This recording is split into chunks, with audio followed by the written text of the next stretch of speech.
welcome to Gardening on the West Fork. And it's August 1st. So I wanted to see what's happening in August in the gardens. And number one thing is, I purchased from my husband this beautiful piece of art, which is hanging now on this lovely backdrop of the new white house, which we love. And my window boxes are doing lovely this time of year. As we all know, it's August, things give it's not like their last hurrah, but they always look beautiful before it's time to take them apart. A couple little things that are here that are interesting. Look here, Mary, you can see a praying mantis just hanging on there, moving around. They're just cool.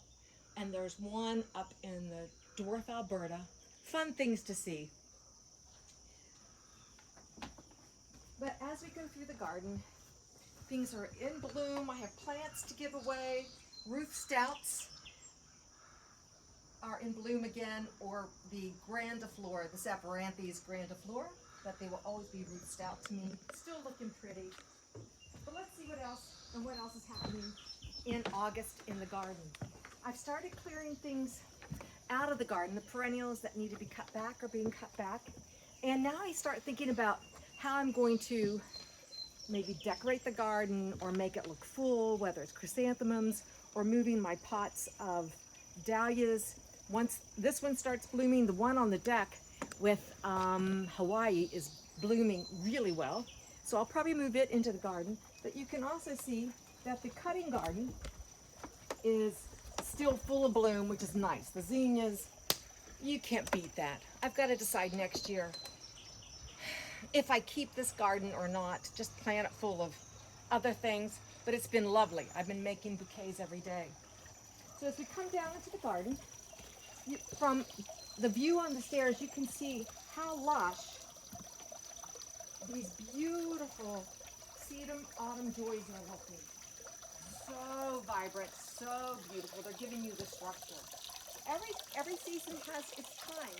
And in August, we're going to start seeing the asters should start blooming sometime soon with the pretty purple blooms. The garden phlox, lovely. The autumn ferns will turn a little more brown. Still getting lots of color from some of the late blooming daylilies. Love it. And I'm so thankful I planted the coleus in that deep burgundy color. It really is something I needed in the garden. Oh, and look behind it. I just now noticed these. The surprise lilies. Yay. They have come up. And I'll give you the real name of those too. I've always called them surprise lilies. They start out in the spring looking like a daffodil foliage, and then that dies back. And then just this week, you get these beautiful pink blooms coming up. You can see that my white morning glory, the foliage looks nice. I still don't see any blooms.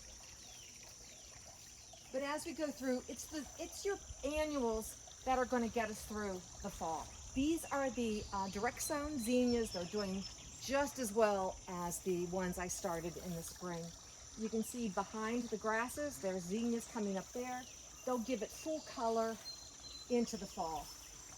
And you can't beat your grasses with their color. This is the zebra grass, and it's going to really, once the tassels start to form, I keep that on all through the fall and into the winter. The seed heads the birds really love. But you can see how nicely everything is doing. Still, we just had a beautiful rain this morning. I have been watering. We were very dry for a long time. But the shade garden, particularly around the willow tree, I have been watering this for the last week and a half because we haven't had rain till today. And this tree keeps it from getting very moist. So that's one thing I'm lucky that I can do, is keep that watered. And I will dig I call them dahlias, the caladium bulbs, once it's time. But these pots have made such a statement. I'm so glad I've done this, and I will do this next year, particularly for this time of year when everything is starting to wane a little bit. You need the annual color that you get from pots in a shade garden.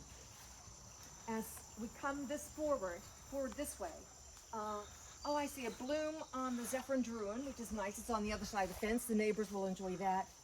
And we do have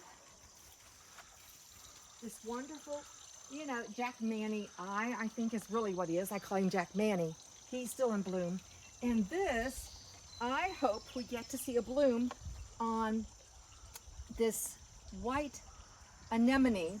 And I picked this up at the Fix Museum with a couple girlfriends last year. We were visiting it in Pittsburgh, and we asked if we could dig a piece, and look, it's really done well. So hopefully we'll see. Oh, I do. I can see a bud right here. Oh, many buds. Yay, I'll have to check with Kathy and Marisa and see if theirs is doing the same. But this beautiful pot here will be taken maybe down on the river deck, probably at the end of this month, because it's just worth looking at. This will be beautiful till we get a first frost. So it'll be my focal point down on the river deck. So as we come this way, you can see that everything else is in need of a little trim up. I'm going to cut my lavender heads, get those dried. I like to put them on every present at Christmas time. It scents the house, and it gives, hopefully, my sisters and friends a little extra gift.